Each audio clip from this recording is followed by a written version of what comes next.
Buenas tardes a todos. Bienvenidos a estas conferencias o a este ciclo de conferencias digitales que desde ASNEF hemos organizado y estamos organizando en colaboración con Wolters Kluwer, a quien agradecemos desde aquí su colaboración y ayuda en organizar este ciclo de conferencias. Hace unos meses, antes de Navidad, tuvimos un primer encuentro, una primera conferencia digital sobre la prescripción de la acción de restitución y en la que participó el catedrático de Derecho Civil, don Ramón Durán, y que tuvo una gran aceptación entre todos ustedes. Les agradezco que estén aquí y hoy vamos a hablar sobre la transparencia y la aplicación de la doctrina del Tribunal Supremo sobre la usura. Desde ASNEF hemos de decir que siempre estamos a favor de la transparencia y la educación financiera y una prueba de ello es el protocolo de transparencia que hemos preparado como asociación para todas aquellas entidades adheridas nuestras que quieran participar en dicho protocolo, que puedan hacerlo de manera que se ofrezca en el crédito al revolving, porque este protocolo de transparencia es sobre un producto financiero que es el crédito revolving, pues se le ofrezca al consumidor una información clara, concisa y que pueda entender lo que es ese producto financiero, el crédito revolving, con una información que pueda hacer que llegue a tomar una decisión libre, consciente e informada. Por eso estamos trabajando y hemos creado esta tarde, hemos previsto hacer esta conferencia sobre transparencia y también sobre la aplicación de la doctrina del Tribunal Supremo sobre usura. Son temas que están en debate y yo creo que es muy bueno que podamos debatir entre todos sobre estos temas para poder avanzar, porque la actividad económica requiere, sobre todo, una seguridad jurídica. Estamos en un momento donde la seguridad jurídica, por determinadas sentencias que los ponentes irán interviniendo después, lo aclararán, pues está un poco, bueno, pues no tenemos mucha seguridad jurídica debido a unas sentencias del Tribunal Supremo, que ahora después hablaremos de ellas, y que han creado una cierta inestabilidad jurídica más que seguridad jurídica sobre este tema concreto de la usura. Pues por nuestra parte, vuelvo a repetirles que les agradezco su intervención, su asistencia y la intervención de los ponentes que voy a presentarles ahora para poder avanzar. La conferencia durará aproximadamente 1 hora y media. Vamos a hacer una pequeña intervención de cada uno de los ponentes. Va a ser un debate, de eso se trata, de que debatamos entre todos y de poder también atender a sus preguntas. Por ello, en el panel que tienen ustedes de esta tarde, de la conferencia, podrán encontrar una parte que está dedicada para que puedan escribir las preguntas que estimen convenientes y nosotros las iremos formulando a los ponentes a lo largo de toda la conferencia. Es decir, si hay preguntas y viene en el momento adecuado, pues las iré planteando a los ponentes. Y si no fuera así, al final de la intervención de los 3 ponentes, pues abriríamos el turno de preguntas, pero yo creo que sí que es bueno que para que ese debate exista, ustedes mismos puedan participar desde sus despachos para poder hacer preguntas a cualquiera de los ponentes que estamos aquí. Como he dicho, tenemos 3 personalidades del mundo del derecho con nosotros y que yo creo que ellos mismos son muy conocidos y que no haría falta presentarles, pero no obstante, yo les voy a presentar a las personas que esta tarde les agradezco que estén con nosotros para hablar de este tema tan interesante. En primer lugar, tenemos al profesor Orduña, que es, como todos saben, catedrático de Derecho Civil y es exmagistrado de la Sala Primera del Tribunal Supremo y goza de un reconocido prestigio en el mundo jurídico y podemos decir también que es el padre de la transparencia en España. ¿Quién mejor que él también para que intervenga en esta jornada? Muchas gracias, profesor Orduña, por estar también con nosotros esta tarde. Por otro lado, tenemos a don Jesús Sánchez, que es abogado en ejercicio y es actualmente y muy recientemente decano del Ilustre Colegio de Abogados de Barcelona y ha tenido también a bien desplazarse hasta aquí para poder participar con nosotros en esta conferencia. Jesús, buenas tardes y muchas gracias por estar con nosotros. Y finalmente tenemos también con nosotros a don Ignacio Redondo, que es abogado del Estado y que ha ocupado altas responsabilidades en la Administración y en diferentes consejos de Administración. Y hoy es director de la asesoría jurídica de CaixaBank y también es consejero y secretario de CaixaBank Payments and Consumer. Es un gran conocedor de los temas que vamos a hablar, aparte también un gran jurista. Y también te agradezco, Ignacio, que estés esta tarde con nosotros para hablar y debatir sobre el tema que les hemos propuesto. Por mi parte, nada más, recordarles que pueden hacer las preguntas y que las iremos transmitiendo a lo largo de la conferencia de hoy. Y voy a dar paso, en primer lugar, al profesor Orduña para que haga una pequeña intervención. Muchas gracias a todos y, Javier, cuando quieras, muchas gracias. Muchas gracias, Ignacio, por la gentil presentación que has realizado y por la invitación a estar en estas jornadas. Para mí supone un auténtico placer y me gustaría, el primer turno de intervención que tengo, pues dedicarlo, porque resulta pertinente, pues un poco a lo que sería publicitar las conclusiones precisamente del primer congreso sobre el futuro del crédito revolving que se realizó en el ICAP de Barcelona, en el Colegio de Abogados de Barcelona, los días 15 y 16 de diciembre de 2021.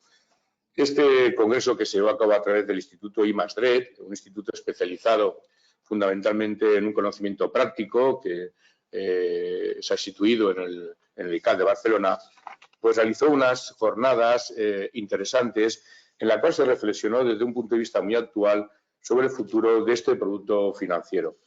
En síntesis, básicamente las perspectivas de análisis fueron tres. El análisis del crédito revolving desde la perspectiva del mercado financiero, su análisis desde el punto de vista de la seguridad jurídica, que como muy bien ha dicho Ignacio, es fundamental desde el punto de vista de la estabilidad y del correcto funcionamiento de un mercado, en este caso del mercado financiero, y por último, desde el análisis de la transparencia como nueva directriz o nuevo principio, yo diría casi de orden público económico desde el punto de vista también de la regulación de las directivas, pues básicamente de la Directiva 93/13 y de la Directiva 2008/48 sobre crédito al consumo. Por tanto, desde esas perspectivas modernas se analizó esta figura. Aparte sobre conceptos también modernos de dichas perspectivas, porque partimos ya de un concepto de mercado referido al propio sustrato o esencia de lo que es la directriz básica, digamos, del Tratado de Funcionamiento de la Unión Europea. Por tanto, un ámbito de mercado estrechamente unido al funcionamiento ya del mercado europeo. También desde el punto de vista moderno del principio de seguridad, no tanto como dependiente del principio de legalidad, lo que sería el artículo 9.3 de la Constitución, sino más concretamente enfocado al principio de seguridad del tráfico jurídico, este tráfico jurídico en masa que puede generar, en este caso, el crédito revolving. Y por último, al principio de transparencia ya, como he dicho anteriormente, como una auténtica, vamos a decir, directriz básica de lo que sería la ordenación de la contratación seriada. Desde esta perspectiva, si voy a intentar ser muy breve, las conclusiones yo creo que desde un punto de vista muy ilustrativo y en síntesis sería la siguiente. Desde la perspectiva del mercado financiero y lo que sería básicamente un estudio de prospectiva, es decir, de viabilidad y de conocimiento del producto financiero, del crédito revolving, su fisonomía actual se presenta como un producto claramente estable y consolidado dentro de lo que es el mercado financiero. Esta conclusión se alcanza fundamentalmente por dos consideraciones. La primera, porque es un producto que está muy conectado a lo que es la economía del consumo. Es decir, muy apto para la economía del consumo porque fundamentalmente tiene la peculiaridad de ofrecer una fácil accesibilidad a una línea de crédito rápida, flexible y renovable, de ahí su nombre de crédito revolvente, por decirlo en la expresión castellana, pero que es sumamente importante porque tiene además varias funciones, la función tradicional del pago, de prestaciones o de servicios, pero también, y modernamente la más importante, la función de obtener una liquidez inmediata o una cierta liquidez también renovable, que supone dentro de la economía actual pues realmente un verdadero instrumento muy útil para la sociedad.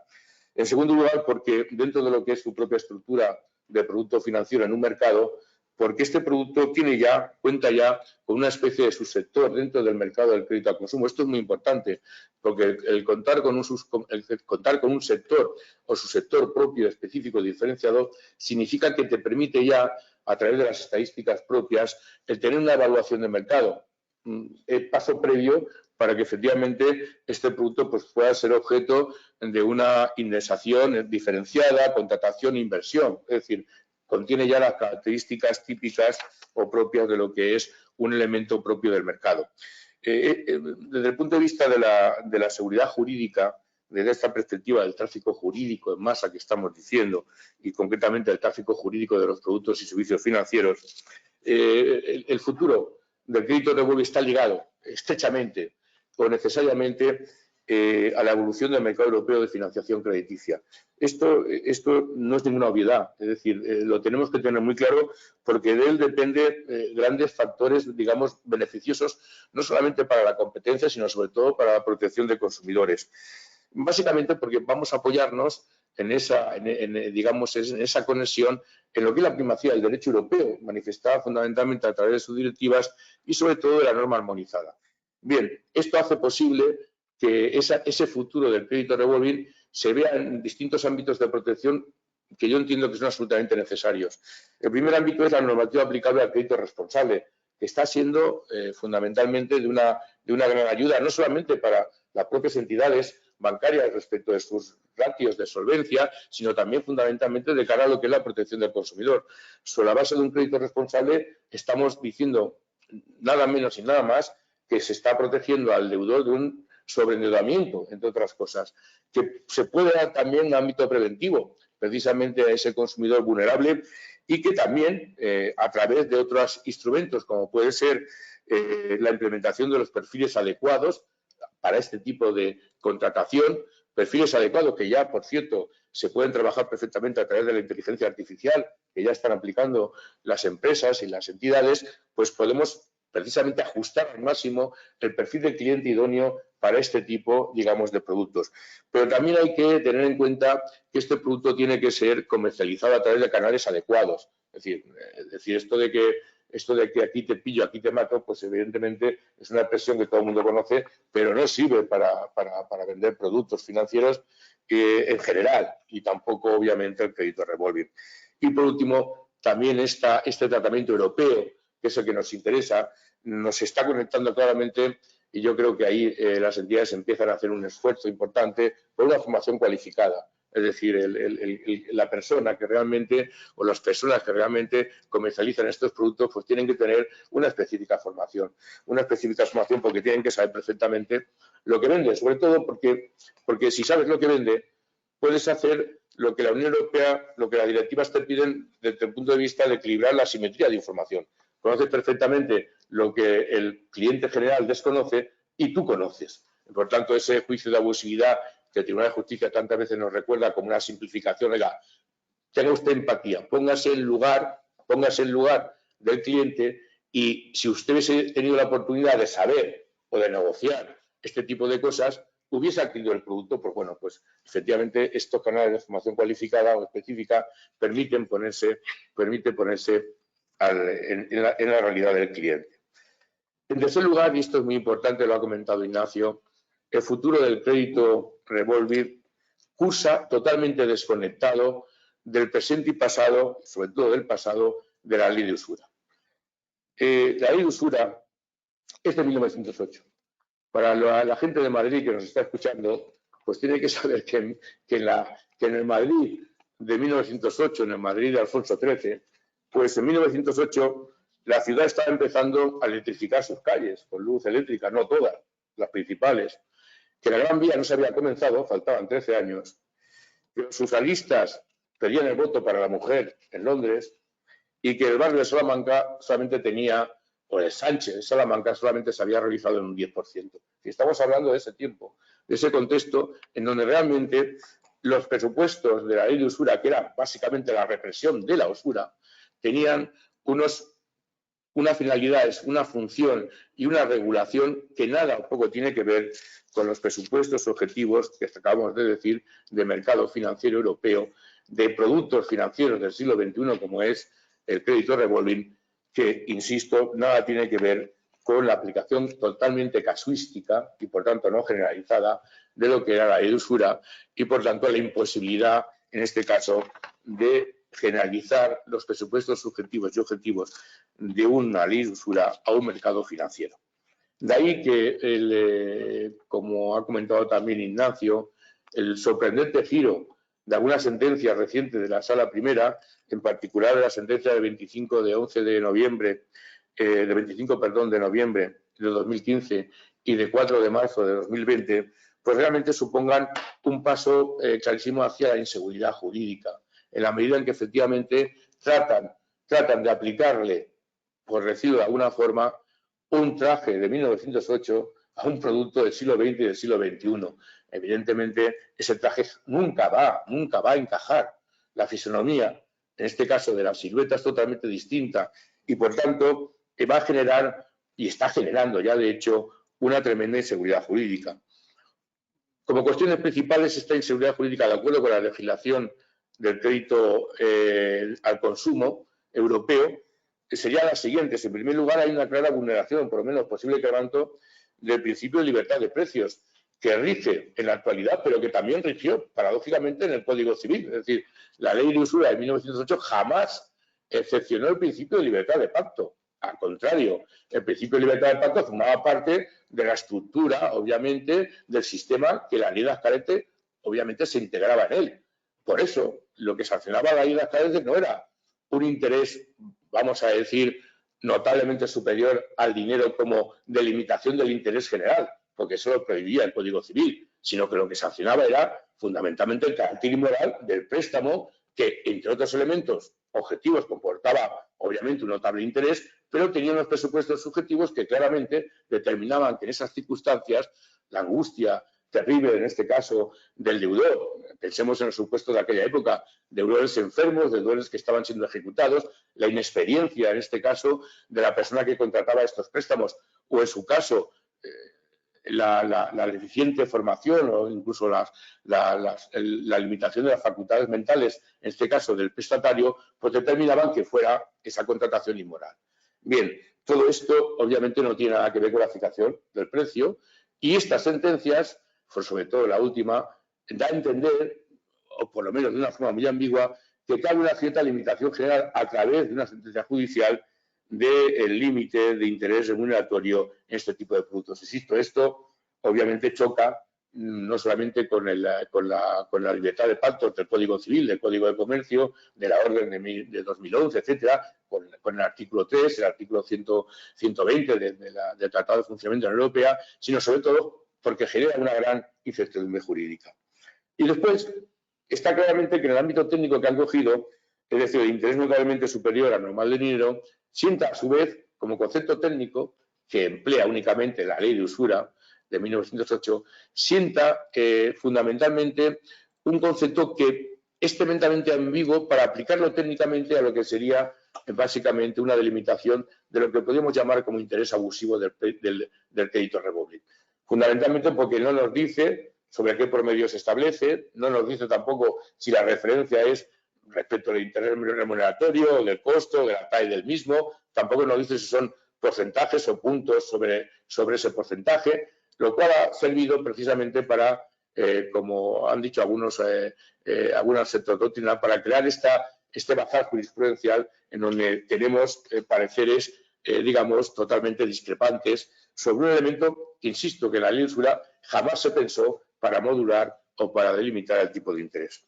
Además, crea una excesiva discrecionalidad judicial, prohibida, obviamente, o desde el punto de vista rechazada por la nueva ley, bueno, por la ley de enjuiciamiento civil, que por cierto ya tuvo que modificar la ley de Azcárate porque precisamente la ley de Azcárate se movía en la discrecionalidad, incluso casi el arbitrio judicial, para valorar estos supuestos subjetivos y objetivos, digamos, de la represión de la usura. Se le daba al juez grandes facultades de discrecionalidad.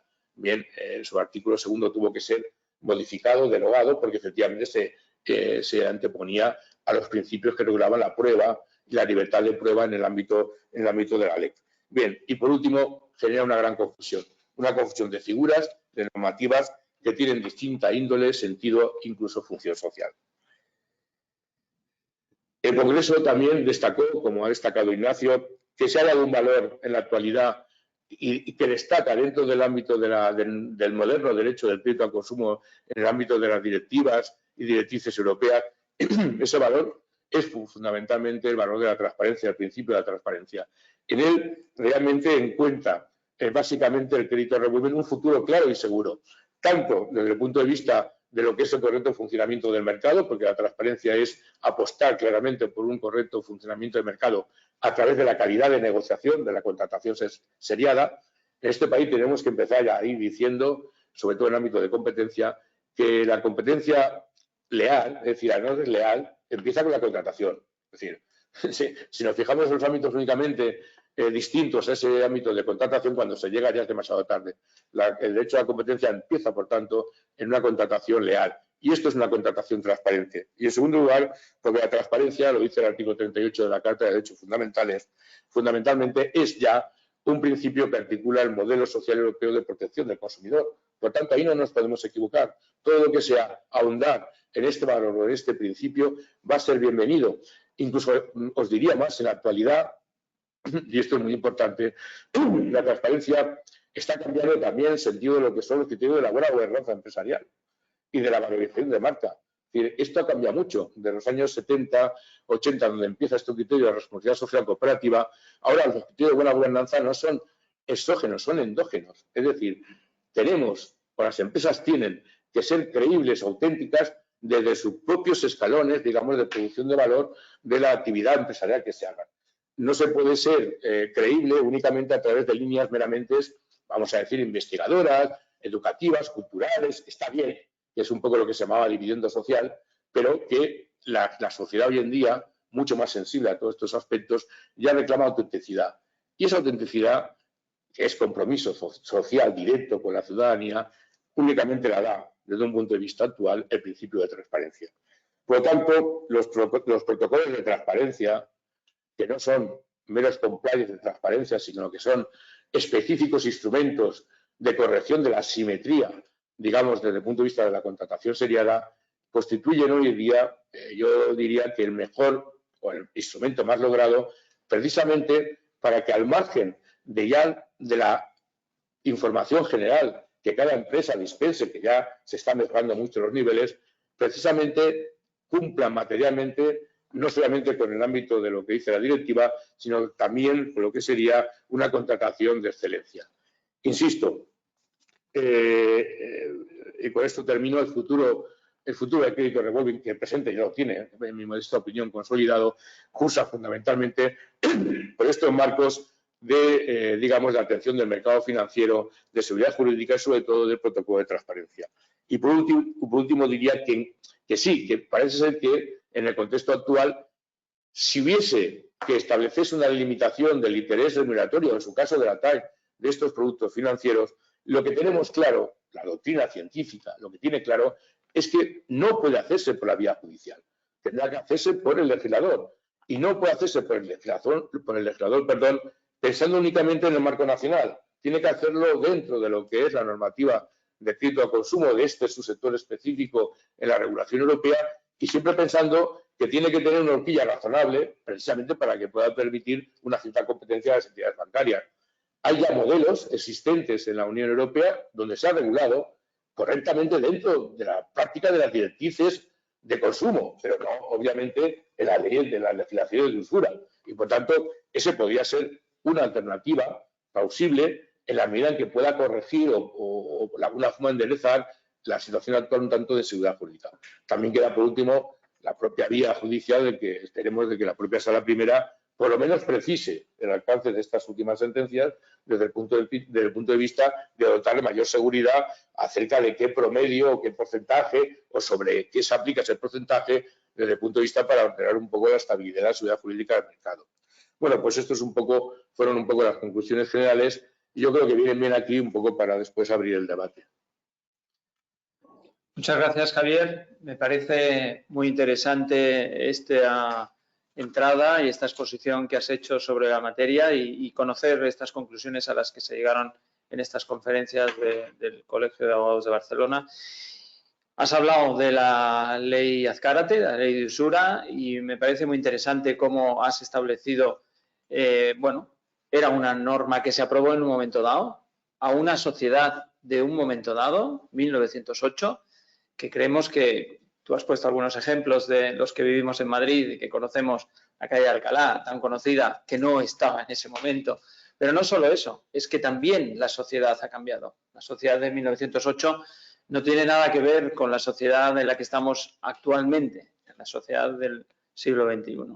Y además no tiene nada que ver con la sociedad del bienestar en la que nos encontramos y que gracias a muchos productos financieros, como puede ser el revolving u otros productos financieros, pues el consumidor, las familias han podido acceder a bienes y servicios que de otra forma no les hubiera sido posible. Por eso es importante esa diferenciación que has hecho y esa explicación de por qué se creó y en qué momento se creó esta ley de usura.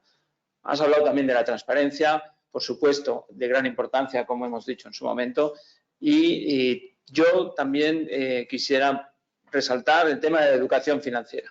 Es muy importante no solo que las entidades que prestan dinero en este país lo hagan de una forma transparente, por supuesto, para las entidades de crédito el consumidor es un cliente, pero también es necesario que haya educación financiera.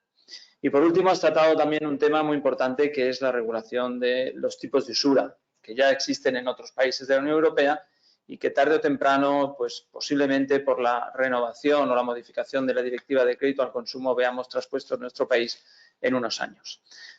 Pues vamos a pasar ahora a preguntar a Ignacio Redondo, que es y que trabaja en una entidad de crédito, cómo ve desde su punto de vista la importancia de estos principios de transparencia y la importancia de este sector desde el punto de vista de una entidad de crédito. Ignacio, cuando quieras tienes la palabra. Muchas gracias. Pues gracias, Ignacio. Gracias primero por invitarme a este coloquio con tan buena compañía. Yo, la verdad es que creo que Javier ha explicado muy bien los dos elementos básicos de funcionamiento correcto de un buen mercado y que son transparencia y seguridad jurídica. No sé si son las dos caras de la misma moneda, pero desde luego sin transparencia y sin seguridad jurídica un mercado no puede funcionar bien, ¿no? La transparencia es verdad que es un concepto razonablemente reciente en su formulación jurídica y en el que yo creo que se ha avanzado mucho. Yo creo que las entidades financieras en general, y nos podemos equivocar con lo que hacemos obviamente, pero estamos a día de hoy, probablemente no siempre fue así, pero a día de hoy muy comprometidos con la transparencia en general. En primer lugar porque las normas nos llevan a ello. En el caso concreto del crédito revolving, yo creo que la orden de 24 de julio de 2020 pues es muy clara a la hora de tener que ser más transparentes en la comercialización de los productos, tanto en información precontractual como postcontractual. Pero además de esto, las entidades y nosotros en concreto, pues tenemos muy claro que no podemos vender productos que el cliente no conozca perfectamente, o al menos que no tenga la posibilidad real de conocerlos perfectamente, porque también aquí hay que decir que para que el producto se conozca, la entidad lo tiene que explicar muy bien y el consumidor tiene que poner esfuerzo e intentar entenderlo, porque si damos la información que tratamos que sea muy amigable y detallada, pero no se lee o no se escucha, pues difícilmente habrá transparencia, ¿no? Entonces yo creo que la transparencia es muy importante y sinceramente creo que se ha avanzado mucho, ¿no? En el otro lado, el de la seguridad jurídica y centrándome en el crédito revolving, la verdad es que yo creo que se ha avanzado poco. Yo creo que de hecho estamos estancados o retrocediendo. Como bien ha dicho Javier, una de las primeras pruebas que tenemos es el tema de la delimitación judicial de tipos a raíz de la sentencia de noviembre de 2015 y de marzo de 2020. Como bien ha señalado, esta delimitación se hace en España en base a una ley, la de represión de la usura, la ley Azcárate, de 1908, que Javier ha dicho un símil que me gusta, que dice, es un traje de 1908 que se aplica al año 2020, 21 y 22. Pero yo diría más, es un traje que se aplica de 1908, que se aplica a 2021 y 22, pero al que no se le pone el pantalón, porque todo traje tiene dos piezas, chaqueta y pantalón, y aquí el Supremo al aplicarla pues se dejó el pantalón, yo creo, porque la ley de represión de la usura tenía y tiene, si tú lo lees, dos elementos, ¿no?, para determinar ese carácter leonino de un préstamo o la nulidad del préstamo por usurario, ¿no? Uno es el elemento objetivo, que es ese carácter de manifiestamente desproporcionado, notablemente superior al normal del dinero, que es muy abstracto y que hay que concretar. Pero eso también tiene un elemento subjetivo, que es el prevalimiento de la situación de angustia de la persona, la inexperiencia o lo limitado de las facultades. Y el Tribunal Supremo, en su sentencia de 2015 y reproducida en la de 2020, en un ejercicio pues que yo me atrevería a calificar de ligero, pues se limita a señalar que sí, que hay dos elementos, pero que desde los años 40 el subjetivo no se ha aplicado y que si se aplicó la sentencia 2010 y 2012, pues se fue por error, voy a decir. Pero claro, primero, yo no tengo muy claro que sea cierto que el elemento subjetivo no se aplicara a los años 40. Yo creo que no es así. Pero aunque fuera así, no basta para inaplicar una ley decir que se inaplica porque nunca se ha aplicado. Insisto, que además no es cierto. Habrá que razonar por qué y luego podremos discutir si nos parece razonable no aplicar el elemento subjetivo, ¿no? ¿Quiere esto decir que no tiene que haber regulación de tipos y que tiene que haber libertad absoluta de pactos y que puede haber unas TAEs del 1000%? Probablemente no. No tiene sentido que haya TAEs del 1000%, del 100%, ni del 50%, ni del 40%. Al menos no con carácter general. Pero lo que no se puede hacer es tratar de regular esto por una vía, por una ley que insisto que es un traje al que le falta el pantalón, ¿no?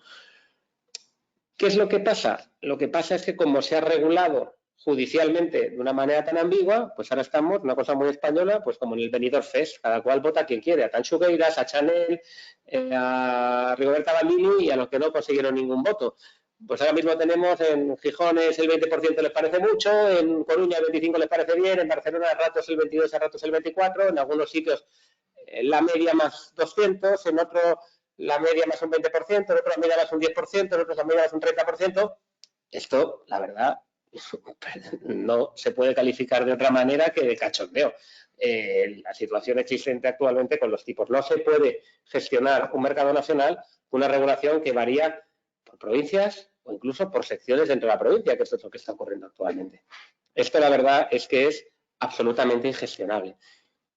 La solución, asumiendo que yo creo que es correcto, que tal vez tiene sentido que haya un cierto cota de los tipos, pues oye, aplicar, pues volviendo al símil del Benidorm Fest, pues nos vayámonos a Eurovisión, ¿no? A lo que se aplica en los países de la zona euro. El mercado de crédito es europeo y, por tanto, pues vayamos a ver qué se hace en Europa. Y en Europa, pues en Francia, en Italia, en Portugal, en Alemania, en Dinamarca, en los países de nuestro entorno, pues hay una cierta regulación de los tipos, pero que desde luego no es del normal más el 20%, ni del normal más 2 puntos, es una cosa razonablemente holgada. ¿Por qué? Porque son tipos máximos que tratan de evitar abusos. ¿Qué es lo que estamos viendo en Europa? Pues en Europa estamos viendo que se habla del normal más el 30% en Francia, más 25% en Portugal, el doble o al menos más 400 puntos en Alemania. En fin, en todo caso, soluciones que la más restrictiva de Europa es la más generosa de España ahora mismo, digamos. Y la media de las soluciones en España, judiciales y con absoluta inseguridad jurídica, pues desde luego es bastante más restrictiva que las que vemos por Europa. Con lo cual, probablemente lo que tendría sentido es que esto se regulara de alguna manera a nivel europeo, porque esto, un mercado europeo no puede estar pendiente de nacionalismos legislativos y mucho menos de localismos judiciales, porque esto realmente no hay manera de llevarlo adelante. Y la segunda pata importante, yo creo que de esto, es decir, si tiene que haber una regulación basada en el interés normal o en el medio, es que el medio sea el medio y que no sea una estadística que no sabemos, bueno, sí que sabemos su composición, pero sabemos que no responde ni a la media del mercado real ni tampoco responde a la realidad de lo que se está comercializando. Ahora mismo estamos comparando con unas estadísticas del Banco de España que hablan de TDRs y no TAEs, cuando la referencia para todos son las TAEs, que está incluyendo en la misma gráfica supuestos créditos al 0% que no lo son, porque lo que ocurre es que quien está pagando los intereses es el comerciante, no es el consumidor. Y por tanto yo creo que en este esfuerzo legislativo tendríamos que hacer también un esfuerzo de hablar el mismo lenguaje para que esto tenga sentido. En fin, en definitiva, y por concluir esta primera intervención, creo que la transparencia es muy importante, creo que las entidades de crédito estamos haciendo las cosas mejor que las hacíamos, probablemente no las hacíamos también. Yo creo que ahora en general, y hablo por la mía, el foco en la transparencia es total y creo que desde el punto de vista de las instituciones hay que hacer un gran esfuerzo para dar seguridad jurídica, porque si no, todo esto redunda en un mal funcionamiento del mercado. El mal funcionamiento del mercado redunda en que haya menos crédito y sea más caro. Y esto es exactamente lo que pasa. Gracias, Ignacio. Pues muchas gracias, Ignacio.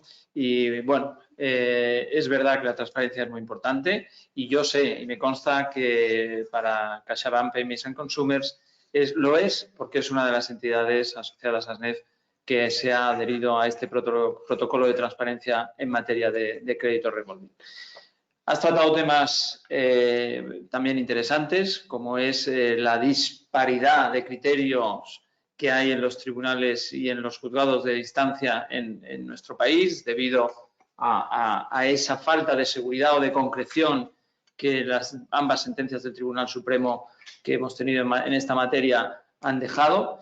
Y me gustaría en este ámbito preguntar a un abogado en ejercicio, que está pues cada día en los tribunales y que, independientemente de su situación como decano del Ilustre Colegio de Abogados de Barcelona, conoce muy bien qué está ocurriendo y esa casuística jurisprudencial que está habiendo en todo nuestro país al respecto. Me gustaría, Jesús, preguntarte sobre cómo se está viendo y qué está ocurriendo en nuestro país en esta materia y la casuística jurisprudencial que nos encontramos al efecto. Muchas gracias y cuando quieras.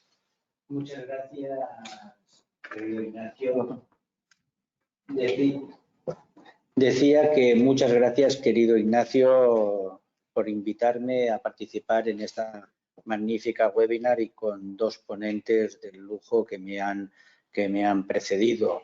Y también agradecer a Walter Kluber por permitirme estar aquí en esta webinar, editorial con la que colaboro habitualmente tanto en la Actualidad Civil como en la propia revista La Ley, y en donde además he publicado varios artículos en esta materia del crédito revolving, tanto en el ámbito del dies a quo de la prescripción respecto a los efectos restitutorios en el caso de ser declarado usurario un préstamo, como respecto a toda la problemática que se ha generado tanto con la sentencia de 25 de noviembre del 2015 como con la más reciente de 4 de diciembre del 2020. He sido muy crítico, he dicho ya en muchos foros que realmente no debería de haberse acudido a la ley de usura, lo han explicado muy bien tanto el profesor Javier Orduña como mi compañero Ignacio Redondo. Es un tema que yo creo que no voy a seguir ya insistiendo, porque al fin y al cabo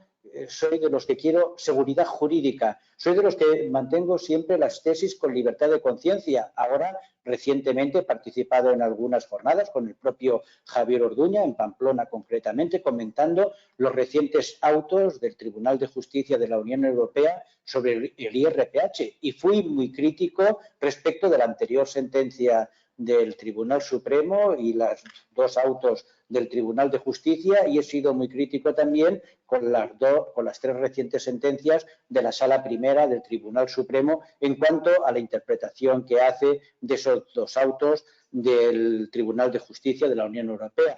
Pero mantengo la tesis que al fin y al cabo es la Sala Primera del Tribunal Supremo, es quien fija doctrina jurisprudencial y nos hemos de atener a esa doctrina jurisprudencial que el Tribunal Supremo fija. Ahora bien, creo que la última sentencia de 4 de marzo del 2020 está siendo muy mal interpretada en el ámbito jurisdiccional y muy mal interpretada con muchos acuerdos no jurisdiccionales por parte de audiencias provinciales.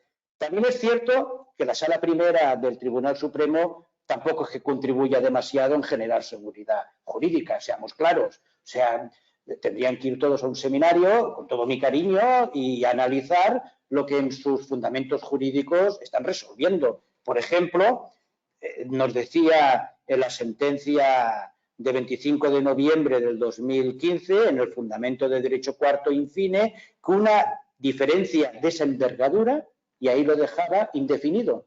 Y nos dice en la sentencia de 4 de marzo del 2020, en el fundamento de derecho quinto, apartado séptimo, una diferencia tan apreciable, pero curiosamente no nos delimita ninguna horquilla. Curiosamente lo deja de manera absolutamente indefinida.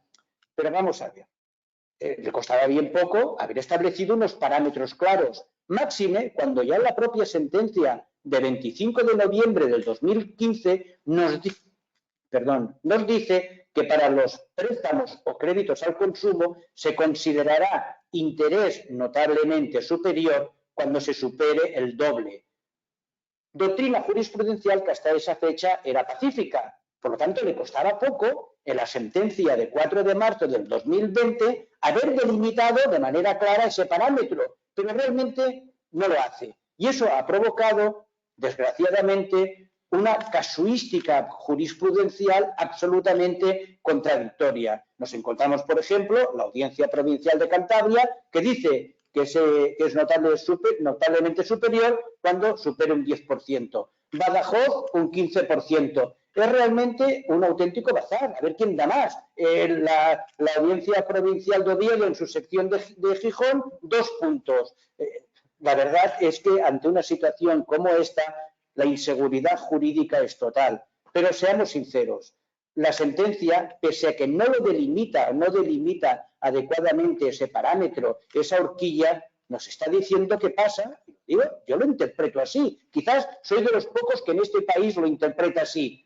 Pero para mí es muy claro. Lo que se nos está diciendo la Sala Primera del Tribunal Supremo es que se pasa, como ya el interés es muy alto, estamos en un 20%, que evidentemente es un interés alto y es un interés caro, que eso no lo discute nadie, pero ojo, que es la media exactamente igual en estos momentos que en toda Europa. Hay un punto escaso de diferencia respecto del resto de Europa en este tipo de créditos revolving. Por lo tanto, es caro en España y es caro en Europa la media, en unos más alto y en otros más bajo. Porque claro, cuando hablamos de media, es la media, no es el calcetín. A ver si se le mete a la gente en la cabeza. Quiere decir que por debajo hay créditos más bajos y por encima créditos más altos. Y se hace una media. No puedes fijar el tipo medio como tipo único, que es lo que están haciendo algunos jueces y es el grave error que se está cometiendo. Pues bien, decía que en esa sentencia de 4 de marzo del Tribunal Supremo, ¿qué es lo que hace el ponente señor Sarazá? Por cierto,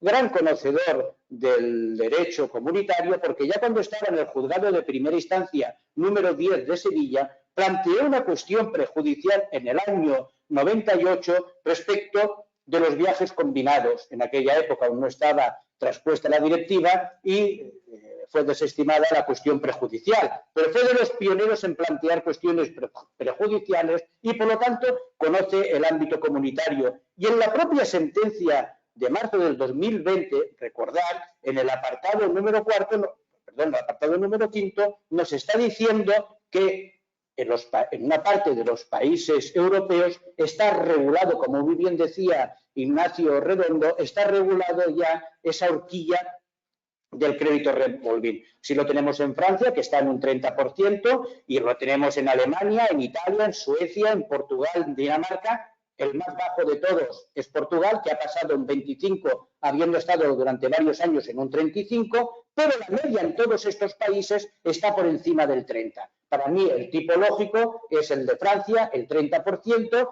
y, por cierto, Irlanda está ahora en vías de regulación de esta materia, que también está por la vía del tercio, por la vía del 30%. Eso es lo que hace ni más ni menos el Tribunal Supremo. Dice, como ya el tipo es muy alto, está en un 20%, no queda margen para aplicar la doctrina del doble, y entonces, como en este caso superaba ese tercio, declara interés notablemente superior al normal del dinero. Y gracias a Dios, eso es lo que ya empiezan a entender algunas audiencias provinciales de nuestro país. Por ejemplo, la Audiencia Provincial de Cádiz ya ha adoptado en abril del 2021 un acuerdo en el que fija, un acuerdo no jurisdiccional, fija esa horquilla en el tercio. Pero no solamente lo hace la Audiencia Provincial de Cádiz, sino que ya tenemos, por ejemplo, la sección tercera de la Audiencia Provincial de Tenerife nos dice exactamente lo mismo. La sección 19 de la Audiencia Provincial de Barcelona, igual. Lo mismo ocurre con la sentencia de la sección 16 de la Audiencia Provincial de Barcelona también, o la sección primera de Albacete, o otras secciones de nuestro país. Además, todas ellas en sentencias muy recientes, y no quiero cansar en esta conferencia con datos y con números jurisprudenciales, porque además lo tengo publicado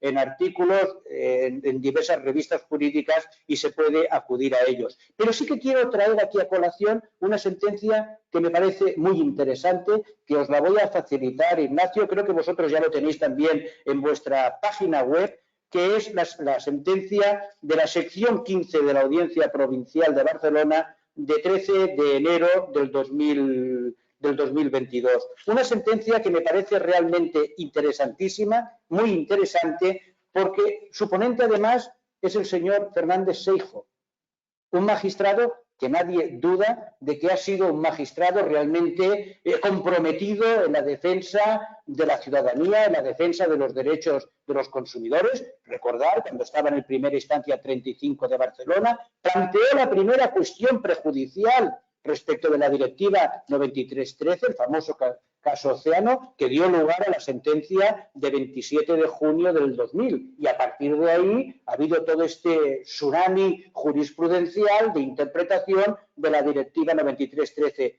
Pues ahí, en esta sentencia, el magistrado Fernández Seijo y el resto de integrantes de la sala que la dictan, en la que también interviene su propio presidente, el señor Juan Garnica, nos están diciendo que, y ahí no fija el límite en el tercio, pero es cierto que se está discutiendo un interés del 24 o 51 sobre un tipo del 20 y nos está diciendo que no puede considerarse interés notablemente superior al dinero. Pero esa sentencia también es importantísima porque analiza y de manera detallada, de manera muy precisa, lo que entendemos por control de transparencia en este tipo de productos financieros. Y nos recuerda que, como ya resolvió el Tribunal de Justicia de la Unión Europea en su sentencia de 21 de marzo del 2013 y también en la de 26 de enero del 2017, que ha pasado muy desapercibida, que es aquella famosa cuestión prejudicial del juez Jaime Anta, que analizó el vencimiento anticipado y la cosa juzgada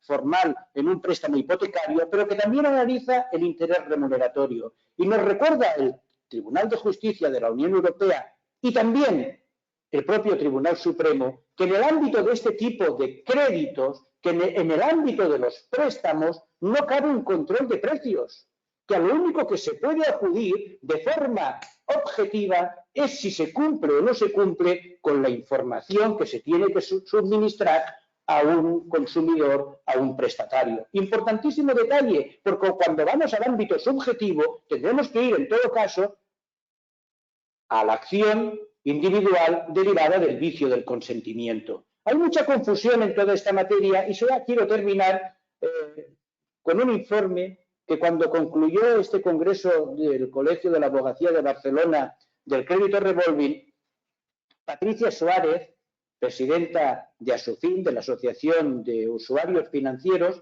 se comprometió a elaborar un estudio estadístico de la casuística jurisprudencial. Ya lo tenemos, nos lo ha facilitado y la verdad es que cuando uno se lee los datos estadísticos que aparecen en ese informe y que con permiso de Patricia, Ignacio, os haré llegar y le pediré que lo publicite también, me sorprende y fijaos que dice ciertamente, y además el estudio que lleva a cabo es sobre sentencias esencialmente de primera instancia que ellos han interpuesto en defensa de sus asociados. Por lo tanto, muchas de estas sentencias no están en CENDOG. Pero claro, lo que más me sorprende es que ciertamente las sentencias contáis del 20 al 21,99%, repito, contáis del 20 al 21,99%, tienen un éxito para el consumidor cercano a la media del 86%. Pero si la CAE media está en el 20%, ¿cómo puede un juez declarar interés notablemente superior al normal del dinero? Una diferencia que no llega ni siquiera a un punto por encima. Realmente me quedo muy sorprendido a la situación en la que estamos. El Supremo ha provocado un auténtico bazar jurisprudencial involuntario, sin duda, Pero o bien en la Sala Primera del Tribunal Supremo arregla esta situación, o bien el legislador tiene la obligación moral de poner orden y generar seguridad jurídica en un mercado tan importante como es el mercado financiero de crédito al consumo.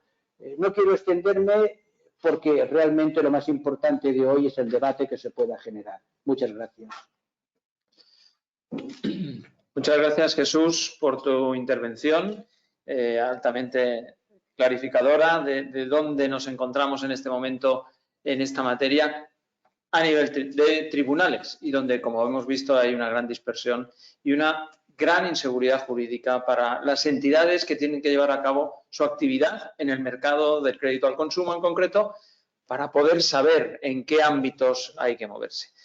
He visto que ya han llegado algunas preguntas del foro y de las personas que nos están siguiendo en streaming y hay una de ellas que pregunta si podemos esperar una pronta regulación de la usura o de los tipos de interés en los préstamos al consumo en España. ¿Se sabe si existe intención de regularlo o algún borrador anteproyecto? Pues esta me vais a permitir que yo la conteste. Que sepamos, por lo menos desde ASNEF, como patronal del sector financiero, no tenemos conocimiento de que vaya a haber una regulación en breve, quizá lo haya en el futuro, pero no en breve, de estos tipos de usura. Existe una ley de usura, pero no una regulación de los tipos de usura como existe en otros países. Quizá con la modificación, como he comentado al inicio, de la Directiva de Crédito al Consumo, se establezca algún tipo de regulación, pero eso quizá va a haber tiempo. Javier, por favor, tienes la palabra. Muchas gracias, Ignacio. Es un poco para precisar.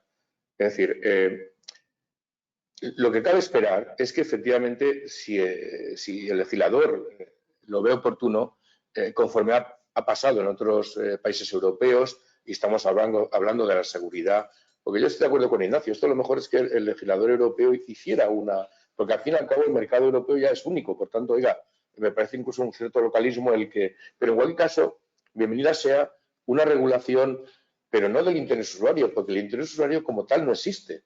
Lo he dicho en muchos sitios, cuando se califica de usurario algo, es el contrato, el préstamo usurario. Es decir, no puedes desnaturalizar la calificación jurídica porque lo es sobre el contrato. De ahí, efectivamente, sobre las circunstancias concretas que concurren en el elemento subjetivo y por eso la sanción era la nulidad. Por lo tanto, no hay un interés usurario. Habrá un contrato de préstamo usurario. Lo que el legislador no puede hacer, desde mi punto de vista, porque técnicamente es incorrecto, es reformular la ley de usura en el plano del derecho de crédito o de supervisión del crédito financiero, porque eso sería un despropósito. Lo que tiene que hacer es, si quiere, intercalar esa medida de limitación del interés, lo podríamos llamar abusivo desde el punto de vista de la técnica, pero no usurario, con la técnica ya del derecho de crédito al consumo, que es donde procede regularlo. O sea, no podemos seguir confundiendo los conceptos. Si quiere hacer una nueva ley digamos, de represión de la usura, que la haga, pero como decíamos, con los fundamentos de ese traje actualmente, la chaqueta y los pantalones, pero de represión de la usura. Ojo, que no de limitación o de limitación de tipos de interés, porque insisto, y no me canso de decirlo, la ley de usura no tiene nada que ver con la limitación de tipos de interés. No tiene nada que ver, ni puede tener nada que ver desde el punto de vista de una metodología correcta. Por tanto, si se pretende hacer esto, porque la otra alternativa que nos queda es la que dice Jesús, que sea la propia Sala Primera, porque lo puede hacer si quiere, la que, aprovechando algún caso que llegue, pues precise la sentencia de 4 de marzo de 2020, que eso también se puede hacer. Eso, obviamente, la Sala Primera va ajustando muchas veces la doctrina jurisprudencial, porque a veces, pues es verdad que puede producir algún tipo de inseguridad jurídica o de efectos jurídicos no deseados. Bueno, pues se puede hacer, pero obviamente yo entiendo que tendría que ser el legislador el que lo hiciera y no estaría además que fuera incluso el legislador europeo. Pero en cualquier caso, una horquilla razonable que realmente estuviera, digamos, en consonancia un poco con el marco europeo de regulación del crédito al consumo. Yo si me permites, en esta cuestión, sí que imploro, repito, que quede claro, imploro a la Sala Primera del Tribunal Supremo que hasta que se regule esta materia bien a través de la reforma de la Directiva de Crédito al Consumo, en la que ahora se está trabajando, bien a través de cualquier reforma legislativa. Desgraciadamente, la orden ministerial del 2020 que reformó la del 2011, pese a que se pidió desde distintos sectores que se regulara expresamente esta materia y se pusiera un tope. La propia entidad SUFIN lo pidió y otras asociaciones de consumidores, pero dado que esta materia aún no está regulada, insisto, y por tercera vez, imploro a la Sala Primera del Tribunal Supremo para que matice esa doctrina, que fije la que crea conveniente. Pero hay una cosa que es evidente, no podemos tener un país judicializado. Y ya con la sentencia de noviembre del 2015, Ignacio, se judicializó desgraciadamente nuestro país. Generó una abundante doctrina jurisprudencial y menos mal que el Banco de España acabó regulando a partir de marzo del 2017 la columna separada para fijar lo que el Tribunal Supremo ya había dicho.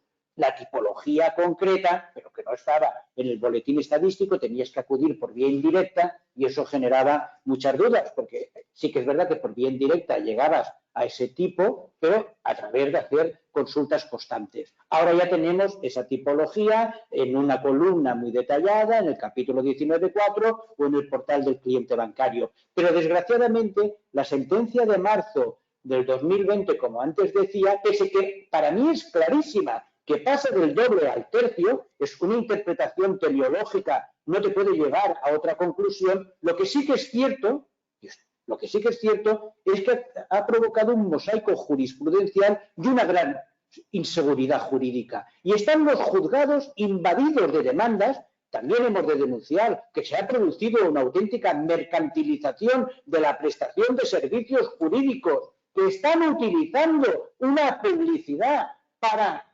judicializar esta cuestión, y la prueba está, y si nos fijamos en el informe de SUFIN, que se están demandando con intereses que incluso están por debajo del tipo medio.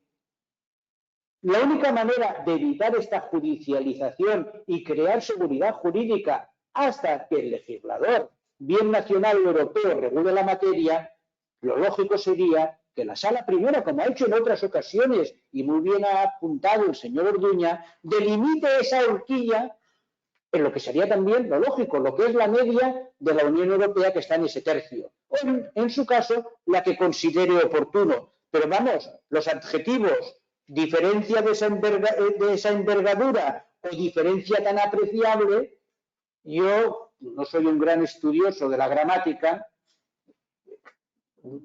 un punto, 2 puntos por encima, un 10%, un 20% por encima, no puede jamás considerarse de gran envergadura ni tan apreciable. Es así de sencillo. Y además, es que si lo dejas en un 10, en un 15%, en un 20%, realmente estás fijando precios jurisprudencialmente y no dejas margen a las entidades financieras para que concurran al mercado. De forma indirecta, estamos en un antitrust. Y si no, corrígemelo, Nacho, si estoy equivocado. Ignacio, que tú dominas muy bien esta materia. No das horquilla a las entidades financieras para que en el mercado puedan ofrecer productos. Hoy en día todo el mundo está en la media del 20 o un poquito por debajo del 20%.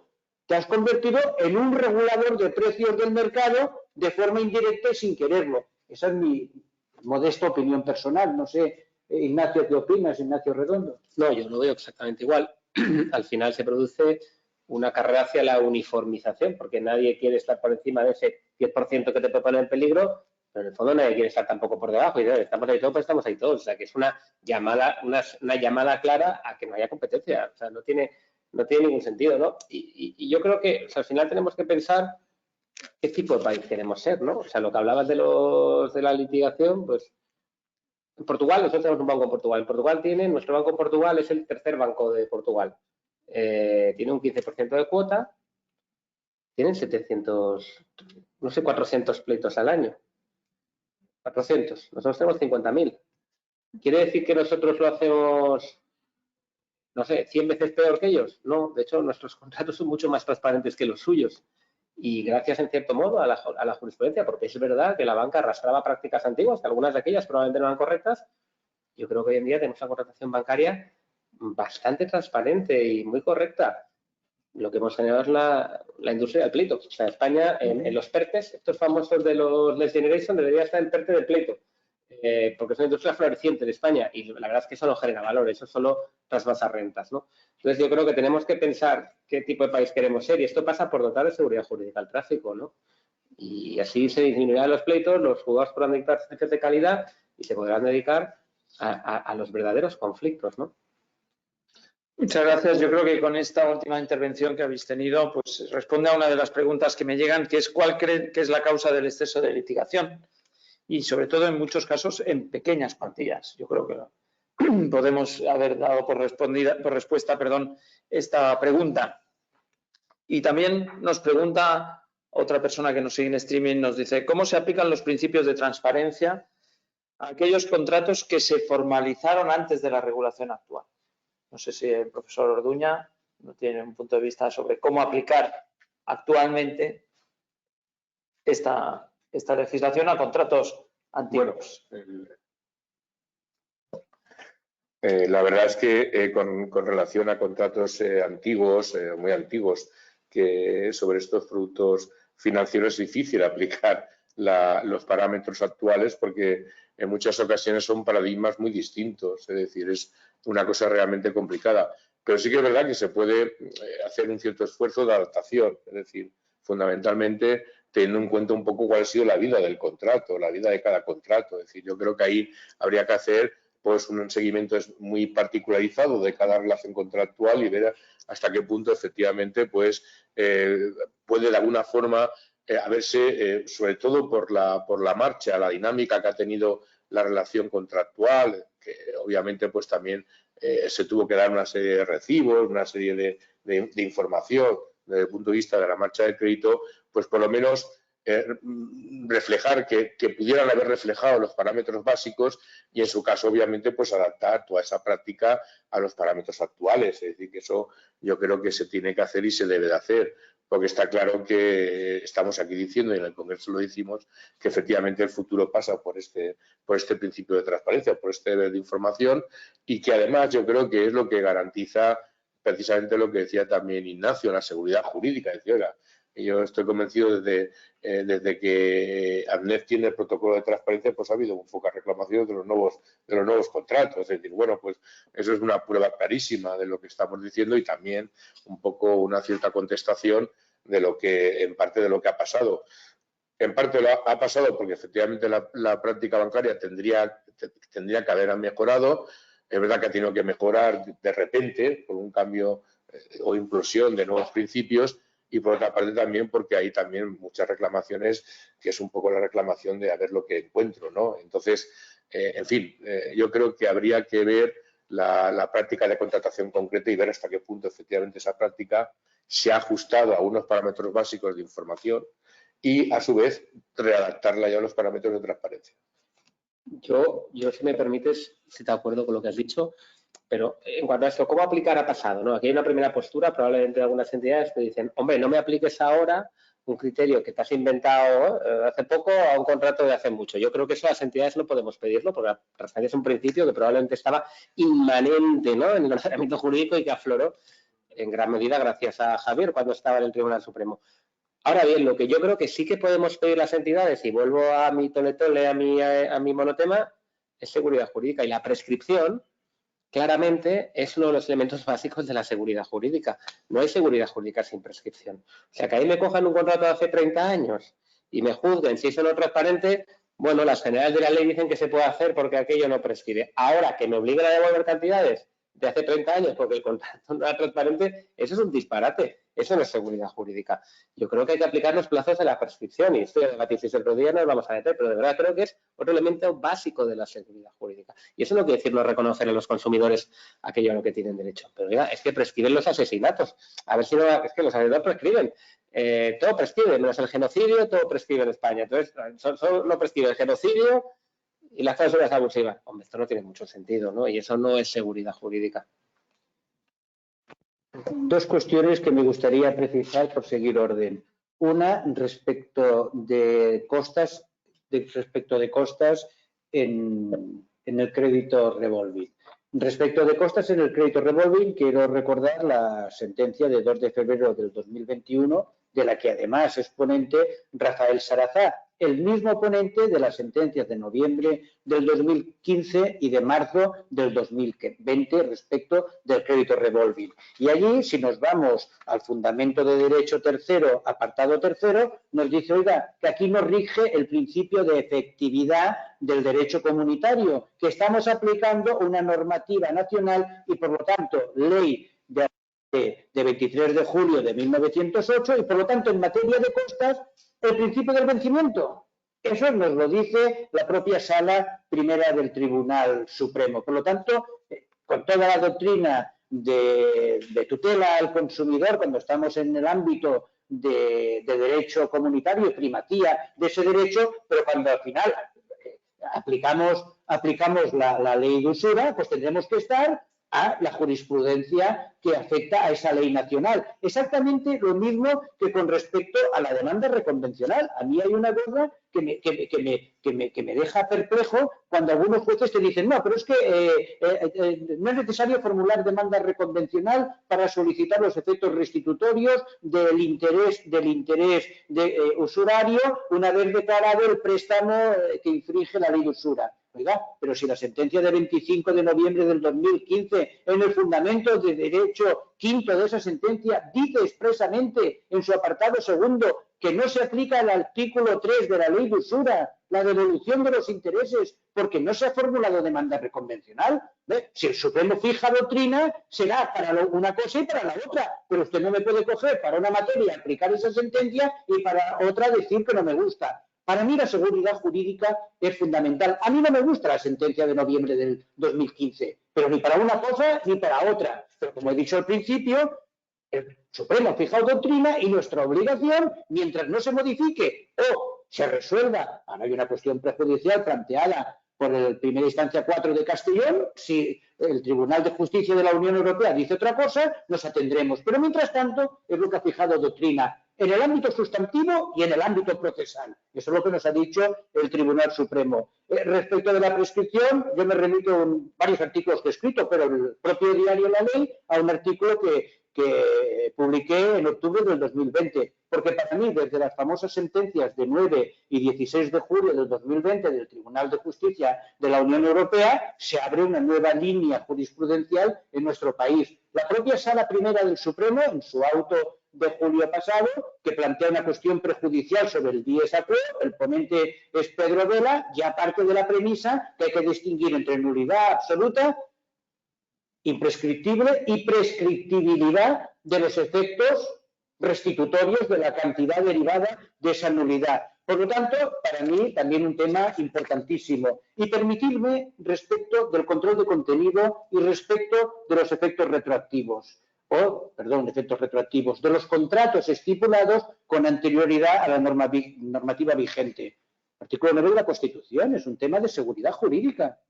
Es un tema de seguridad jurídica. Pero permitidme que os lea el apartado 36, Ignacio, es cortito, pero para mí es importantísimo. El apartado 36 de la sentencia de 13 de enero del 2022 de la sección 15, que, como decía, el ponente es Fernández Seijo, porque creo que en toda esta materia del control de... ¿Sabéis cuál es mi tesis? Yo mantengo la tesis que no cabe diferenciar en compartimentos estancos el control de incorporación, control de transparencia y control de contenido. En ninguna sentencia del Tribunal de Justicia de la Unión Europea encontraréis esos tres controles. En ninguna.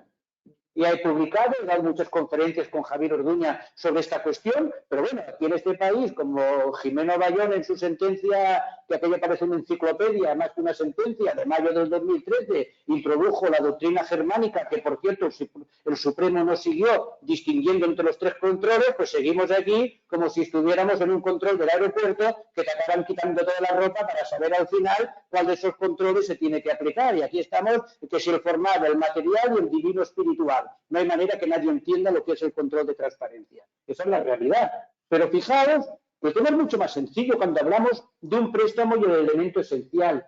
Es un tema de control de precios. Y nos dice en ese apartado 36, Desde la protección que dispensa la Directiva 93/13, no exige que el consumidor real y concreto, es decir, la persona que haya celebrado el contrato, haya entendido la cláusula o el método de cálculo del interés. Ese análisis individual corresponderá hacerlo en una acción sobre la validez del consentimiento del consumidor contratante. Por eso el TJUE introduce la figura del consumidor medio, lo que exige.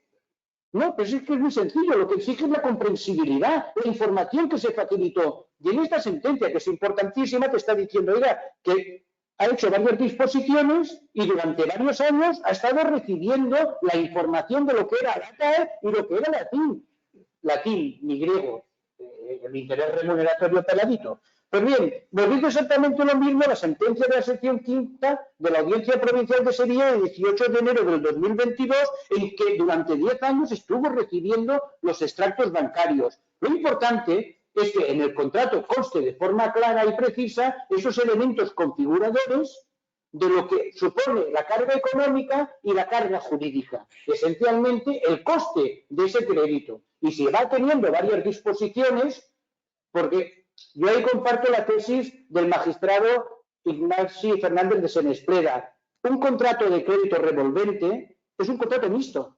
Cada una de las disposiciones es un contrato autónomo. Por lo tanto, si haces disposiciones en el 2013, tendrás que ir al tipo medio que se aplique en el 2013 y en la información que tenga. Y si tú vas facilitándole los extractos de cuentas con esa carga económica, no te puede venir diciendo luego que es que no ha tenido una información. Usted está solicitando ese capital y usted está devolviéndolo de tal manera que va constantemente renovando con las amortizaciones utilizando ese crédito revolvente. O sea, al final, el contrato marco será el contrato marco, pero también tendrás que ir a los actos anteriores, actuales, coetáneos y posteriores. Es que el Código Civil, como decía muy bien Javier Orduña en aquella famosa sentencia de 18 de junio del 2012, el Código Civil sigue aplicándose en la contratación predispuesta a los efectos de interpretación de lo que son las normas.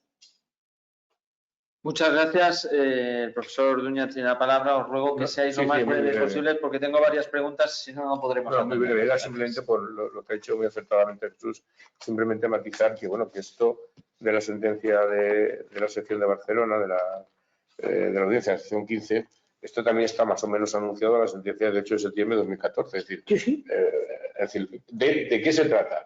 Precisamente diferenciamos lo que es la transparencia como nuevo principio valor desde el punto de vista de la directiva y, por tanto, de la competencia de la directiva y no del derecho nacional, porque precisamente lo que no desarrolla el deber de transparencia a nivel de directiva es precisamente un ámbito subjetivo del consentimiento de un concreto y un determinado, vamos a decir, consumidor. Por eso tiene razón este juez cuando dice, oiga, si yo estoy diciendo que yo, fulanito de tal, me he equivocado o me han inducido a un error, usted tendrá que hacer una acción propia del Código Civil, que es la acción de nulidad o anulabilidad. Por lo que la directiva establece, y lo establece objetivamente para el profesional, el predisponente, son los estándares altos de calidad, de deber de información de los productos y servicios financieros, porque por eso habla, obviamente, del consumidor medianamente perspicaz, o sea, un estándar generalizado. Y yo creo que eso ha sido una confusión que ha tenido muchísima gente, desde el punto de vista también de lo que es la prueba, la valoración judicial, porque yo creo que ahí, desde el punto de vista judicial, debe entenderse que ese principio de transparencia, que esa simetría, por llamarle control, esa simetría se consigue cuando realmente la información que se ha dado estandarizadamente, por tanto, bajo condiciones generales, información precontractual, ha superado esos niveles, con independencia de que efectivamente, y si no ha sido así, es verdad, el consumidor aún le queda el recurso, vía civil, de decir, oiga, pero en mi caso concreto, aunque se superó ese nivel, pues hubo lo que pudo pasar. Y yo creo que esto es bueno que se comente porque así empezamos a diferenciar conceptos, porque no tiene nada que ver los conceptos y parámetros del juicio de abusividad de la directiva con los conceptos y parámetros del Código Civil del juicio del error de consentimiento propio. Y esto, si no lo aprendemos de una vez, vamos a seguir aquí, Jesús, dándole vueltas. Más vale que lo clarifiquemos. Y permitirme una crítica tanto para abogacía como para judicatura. Este es el país del corte y pega. Este es el país que recibe escritos que tienen folios, folios y folios y se te hace imposible de saber qué pretensiones te ejercitan. Y resoluciones judiciales que transcriben una sentencia detrás de otra y no hay manera de saber, no todas, pero hay muchas resoluciones judiciales que uno se vuelve loco entendiendo al final dónde está la fundamentación que resuelve el caso concreto. Y hay una sentencia detrás de otra y dices, pero bueno, para acabar en 2 líneas y como os hemos dicho anteriormente, estimamos o desestimamos. Hombre, dejemos de hacer el corta y pega. Muy bien, pues vamos a dar paso a otra de las preguntas que tenemos en el panel que nos están mandando desde streaming. Y dice así, que yo, si me permiten, se la formularía a Ignacio Redondo. Buenas tardes. ¿Qué opinan con que un consumidor pueda tener que abonar casi lo mismo de intereses remuneratorios que del capital financiado? Esa es una pregunta. ¿Qué opinan del deudor cautivo? ¿No puede ser que las propias entidades financieras se hayan ganado a pulso la inseguridad jurídica? Porque es obvio que unos tipos, como se ha propuesto, del 30%, me parecen una verdadera barbaridad. Estoy seguro que ninguno de los que aquí están presentes contratarían estos productos financieros. Ignacio. Pues gracias, Ignacio. A ver, ¿qué opino? De pagar de intereses es lo mismo que de capital. A ver, yo creo que obviamente pagar lo mismo, incluso más, incluso a veces intereses como capital, no es una situación deseable. Dicho lo cual, yo creo que lo importante, de verdad, es la transparencia. O sea, lo importante de verdad es que el que paga los intereses que pague sepa que los está pagando y sepa qué alternativa tiene para no pagarlos. En ese sentido, la orden ministerial, como decía, julio de 2000, establece pues unos reportes clarísimos de transparencia, que el consumidor en cada liquidación sabe cuánto paga de capital, cuánto paga de interés, cuánto pagaría de capital e interés si subiera la cuota un 20, un 50, un 100%, y cuánto tiempo va a tardar en amortizar el crédito en cada uno de estos casos, ¿no? Y esto se está aplicando. Además de esto, y este caso hablo de nuestra entidad, como nos preocupa esto, de manera unilateral hemos puesto un límite, que hemos puesto una cuota mínima a pagar por las tarjetas revolving. Es decir, el problema del deudor cautivo que se señala es aquel, en el fondo es aquel deudor que paga tan poquita cuota que son más intereses que capital.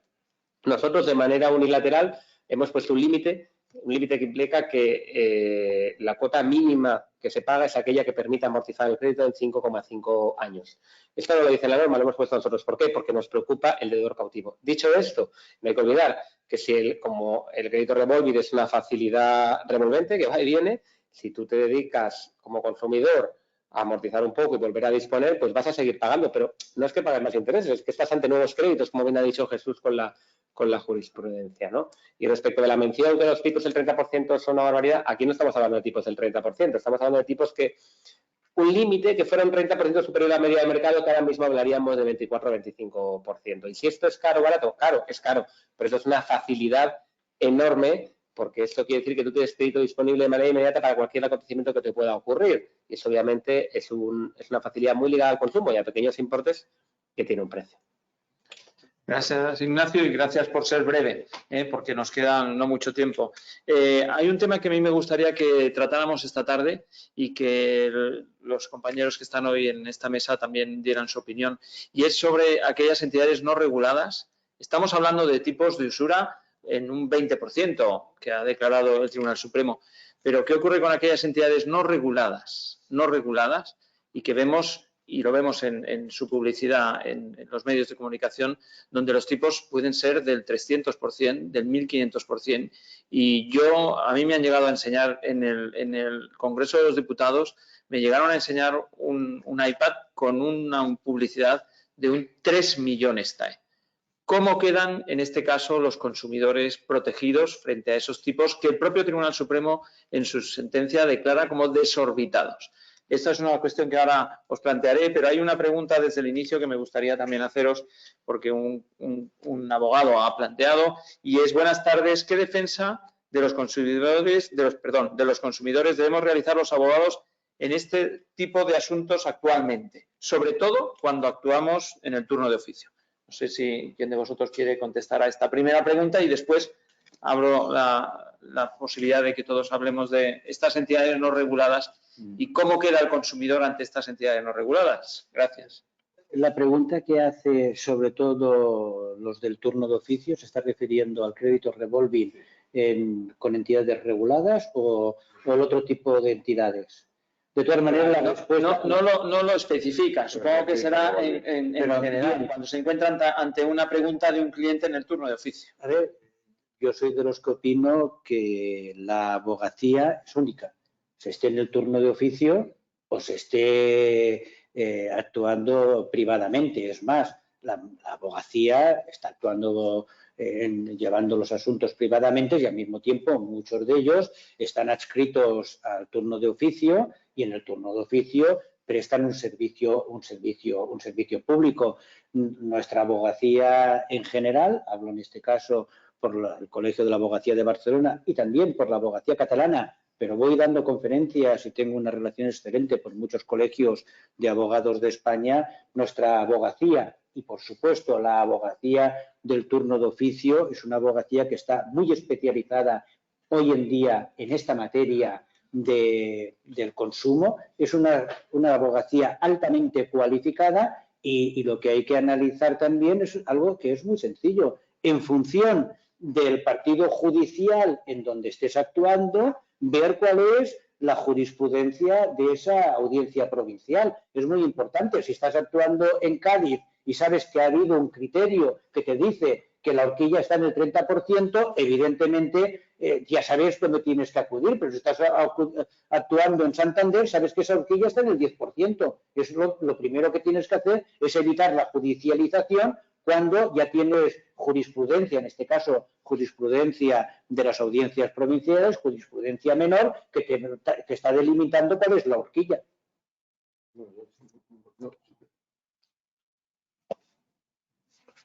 Bueno, en la línea de lo que ha dicho Jesús, yo simplemente aquí de las conclusiones que sacamos es que, bueno, lo digo por no volver un poco a esta disparidad de bazar jurídico. Sería bueno porque ese congreso ya dio conocimiento de cómo estaban los promedios europeos, pues un poco tener en cuenta que efectivamente una cierta razonabilidad de lo que es la reclamación. Es decir, si estamos ante unos tipos de interés que sobrepasan marcadamente un poco los promedios estos, digamos, que estamos diciendo, pues obviamente ahí podía haber una justificación. Ahora, en tipos de interés que están dentro, pues realmente no hay una justificación porque, insisto, ni siquiera el interés notablemente superior al del dinero, al normal dinero, que es el del mercado, se cumple. Por tanto, yo creo que esa sería una primera matización.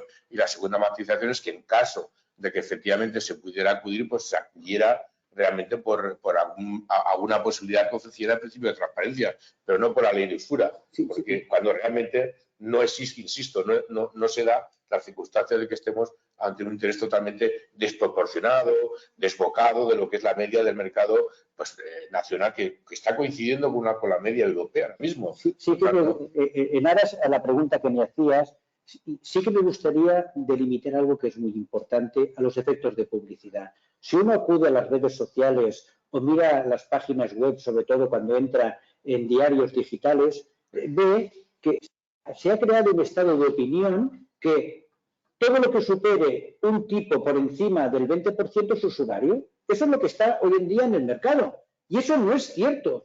La Sala Primera del Tribunal Supremo casuísticamente revisó un caso concreto. El tipo medio en aquel momento era el 20%, hizo un análisis y allí dijo que ya era muy alto y que como estaba al 26,8 y llegando incluso al 27, superaba por lo tanto el tercio, que ahí lo declaraba notablemente superior. Pero no ha dicho en ningún momento el Tribunal Supremo que todo lo que supere el 20% es un interés notablemente superior. Yo, de verdad, quisiera que eso quedara muy claro, porque el mercado va variando constantemente el tipo medio. Y, por lo tanto, lo que hay que analizar cuál es el tipo medio y el tipo contratado. Y ahí ir trabajando sobre esa horquilla. Y, por último, respecto de lo que denominamos créditos rápidos, si acudimos a la sentencia de la Sala Primera del Tribunal Supremo, de ahí la irracionalidad de dejar esa indefinición y acudir como elemento exclusivamente objetivo a la ley de usura. Esos créditos serían plenamente válidos si acudes a la tipología de esos créditos y se acredita que el tipo medio de esa tipología es del 500%. llegas al absurdo, siguiendo la sentencia de la Sala Primera del Tribunal Supremo, de que esos créditos son válidos. Así de sencillo. Muy bien. Estamos en el límite del tiempo que nos habíamos dado para la conferencia de hoy. Voy a hacer dos últimas preguntas y os ruego, por favor, a los ponentes que seáis lo más rápidos posibles.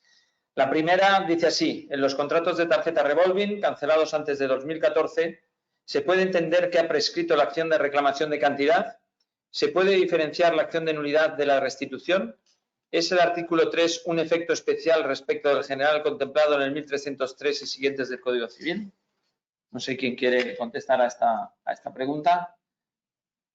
Bueno, aquí lo que primero que tenemos que tener muy claro, y ya lo ha resuelto la Sala Primera del Tribunal Supremo, además en una sentencia de Pedro Vela, en un recurso de revisión, toda la delimitación de la Ley 42/2015 y la prescripción y aplicación del artículo 1964 del Código Civil, teniendo en cuenta los plazos que se interrumpieron como consecuencia del decreto ley del estado de alarma y sus sucesivas prórrogas. Eso ya en la actualidad ya ha pasado completamente. Mi tesis, que además sostiene también una de las máximas autoridades en materia de dies a quo y de prescripción, que es el catedrático de Derecho Civil Manuel Jesús Marín, de la Universidad de Castilla-La Mancha, es que cuando acudimos a un crédito revolving, que el dies a quo, que deberá de tomarse en cuenta, por eso es muy distinto respecto de condiciones generales de la contratación, y por eso la Sala Primera del Tribunal Supremo ha planteado esa cuestión prejudicial, porque ahí nos encontrábamos si el dies a quo debía de ser la sentencia de 23 de diciembre del 2015, la sentencia de 23 de enero del 2019, o cuando se dicta la resolución, ahí hay un tema de difícil... yo creo que el Supremo podría haber fijado doctrina sin ningún problema, porque eso es de ámbito nacional, no hay que consultar, en mi opinión, al TJUE, pero en el crédito revolving lo tenemos muy claro. Si acudimos al principio de efectividad, tenemos una sentencia que es de noviembre del 2015. Y a partir de noviembre del 2015, en todos los medios de comunicación ya se publicitaba muchísimas plataformas mercantiles y también despachos de abogados diciendo que usted puede reclamar intereses por aplicación de la ley de usura. Por lo tanto, para mí el dies a quo sería principio de efectividad, es decir, conocimiento claro desde a los efectos de transparencia, porque efectos de usura para mí no genera ninguna duda, pero sentencia de noviembre del 2015 y es cuota por cuota el dies a quo. Esa es mi opinión personal. Lo he publicado, esa tesis la mantiene también el catedrático de Derecho Civil, el señor Marín, como decía, también el catedrático de Derecho Civil, el señor Durán, y en todo caso le preguntaré al señor Orduña cuál es su opinión del dies a quo al respecto. También catedrático de Derecho Civil. Bueno, yo considero que la opinión del dies a quo, cuota por cuota, es opinable, ¿eh? Lo que tengo claro es que efectivamente en el ámbito de lo que es la prescriptibilidad o imprescriptibilidad, es verdad que la ley de usura al principio, como era, pero por lo que hemos hecho al principio, como era una sanción de un contrato inmoral, la sanción era de la acción era imprescriptibilidad, pero la propia jurisprudencia, esta vez sí, fue aminorando esta rigidez y reconociendo progresivamente la prescripción de la posible restitución a través de estos procedimientos. Pero insisto, lo de la imprescriptibilidad no es tanto de la normativa de derecho europeo, sino de la normativa de la ley de usura, curiosamente, por el carácter inmoral que tenía ese contrato. Entonces, ahí se dice, oiga, si hay un contrato inmoral, ¿cómo va a prescribir una acción sobre un contrato inmoral? Pero insisto, no es lo mismo en el ámbito del derecho europeo, en donde efectivamente la cláusula abusiva tiene un componente claramente, vamos a decir, patrimonial. Y por tanto, evidentemente, pues, igual que el consumidor debidamente informado de sus derechos puede transigir, puede transaccionar cuando está debidamente informado, incluso renunciar si está debidamente informado a cambio, es decir, de alguna contraprestación. También es verdad que en el ámbito del derecho de consumo y de la protección del consumidor existe la prescripción en el ámbito restitutorio. Por tanto, yo creo que ahí no hay ninguna duda. Lo otro, lo que sea cuota por cuota, pues parece muy razonable, pero es verdad que hay otras tesis que también, es decir, entran dentro de lo opinable, que también tienen su lógica desde el punto de vista, digamos, de fundamentación. Respecto de los contratos vigentes que tú comentabas, hace un momentito Ignacio, sí que quiero recordar una sentencia de 20 de enero de 1990 de la Sala Primera del Tribunal Supremo que dice que no se puede acudir a la ley de usura cuando el contrato ya no está vigente. Lo digo porque hay una gran confusión en toda esta materia y la seguridad jurídica requiere también tener muy presente toda esta jurisprudencia de la Sala Primera del Tribunal Supremo y también una sentencia del 2010 del propio Javier Orduña, que analiza muy bien toda esta materia. Gracias por esta precisión, Jesús. Y bueno, vamos a terminar con la última pregunta. Hay más preguntas, desgraciadamente no podemos atenderlas a todas, pero vamos a ir a por una que yo creo que, bueno, de las que han comentado será de interés para todos, y es la siguiente. Buenas tardes. Para que el consumidor medio pueda comprender el funcionamiento del contrato de crédito revolving y, en consecuencia, superar el control de transparencia, ¿no les parece necesario que la entidad realice simulaciones de lo que pagaría de intereses y amortización en función de las distintas cuotas mensuales? No sé si, Ignacio, quieres contestar a esta pregunta. Sí, pues me parece totalmente razonable. O sea, sí, de hecho, y ahora lo voy a ligar para acabar con esta reflexión, de hecho, la orden ministerial, que he citado antes, de julio de 2020, obliga a que la información precontractual esté estas simulaciones.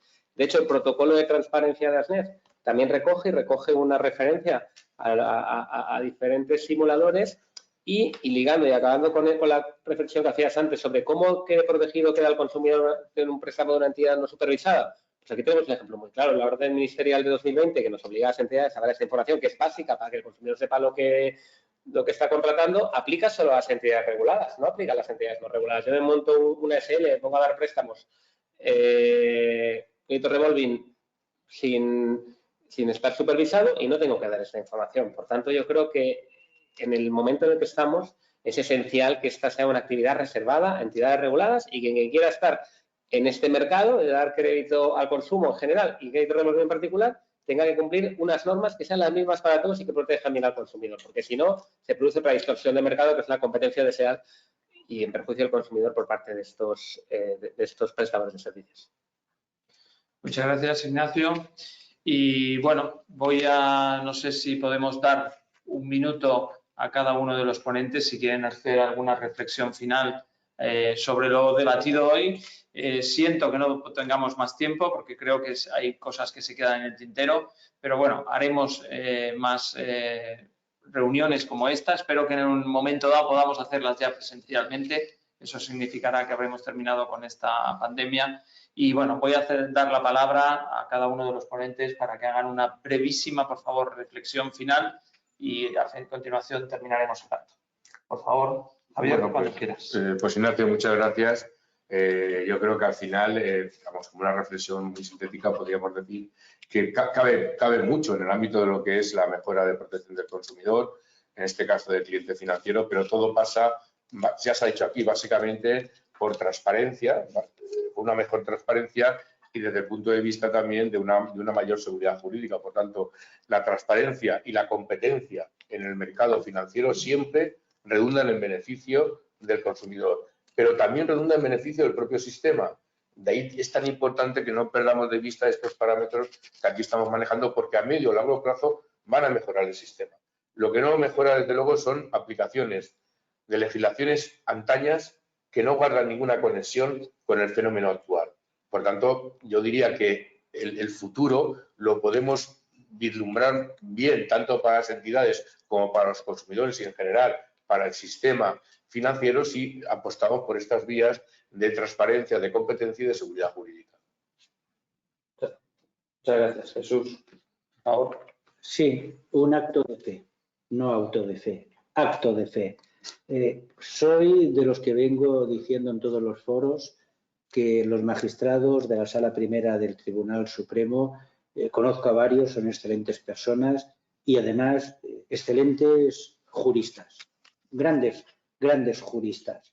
Y por eso tengo ese acto de fe, que es que, por favor, estoy convencido que la sentencia de marzo del 2020 se hizo con la mejor de las intenciones. Es evidente que estábamos ante un interés alto y que había que buscar soluciones en momentos difíciles y se pasó, como decía, del doble al tercio, pero no se fijó esa horquilla. Le pido a la Sala Primera del Tribunal Supremo, dado que por parte de la jurisprudencia menor se ha generado este mosaico jurisprudencial por interpretar erróneamente la sentencia, que en aras a esa seguridad jurídica, lo más urgente posible, incluso a través de un acuerdo no jurisdiccional, que lo puede hacer perfectamente, delimite de manera clara esa horquilla, ese parámetro que genere seguridad jurídica, que evite la litigación en la que estamos inversos y que tantos costes está provocando a la Administración de Justicia y, sobre todo, a la propia ciudadanía, que no tiene unos parámetros claros, como lo hemos visto en alguna de las preguntas que nos formulan. Muchas gracias, Jesús. Y finalmente le voy a dar la palabra a Ignacio Redondo para que haga una breve reflexión final.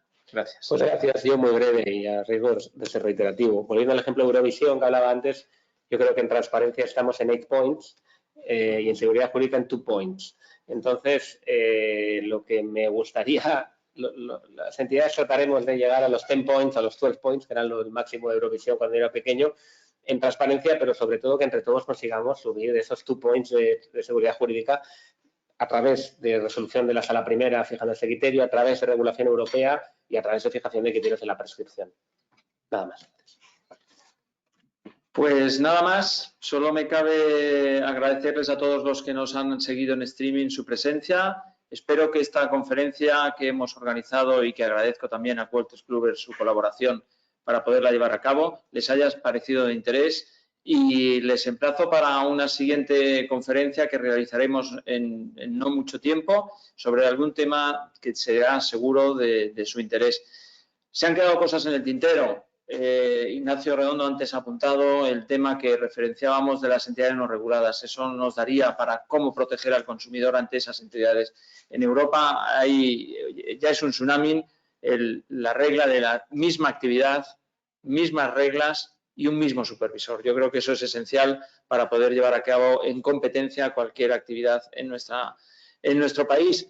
Y, por otro lado, también tendríamos mucho que hablar. Hemos hablado de transparencia, hemos hablado de seguridad jurídica, pero hay un tema que es tan importante como los que acabamos de decir, que es la educación financiera. Desde ASNEF estamos convencidos que la educación financiera es un paso necesario y una asignatura pendiente en nuestro país para que el conocimiento de los productos financieros, porque el crédito al consumo no es un producto financiero complejo, sea bien absorbido y conocido por todas las personas, por todos los consumidores, entre los que estamos todos nosotros. Yo creo que la educación financiera desde un momento temprano en los colegios, y me consta que ya se empieza a hacer, es algo esencial para que estas situaciones que estamos viviendo de abusos llamados así o de exceso de litigiosidad desapareciesen. Porque evidentemente con un consumidor bien informado y con una educación financiera correcta, pues habría decisiones libres, conscientes e informadas en un muchísimo mayor grado que el que tenemos actualmente. Por mi parte, nada más. Les agradezco a todos su presencia. Gracias a los ponentes por estar con nosotros hoy y por la brillante exposición que habéis hecho de los temas. Y les emplazo a todos a la siguiente conferencia que tendremos y que será debidamente convocada junto a Wolters Kluwer. Muchas gracias, buenas tardes y que tengan un buen día. Buenas tardes.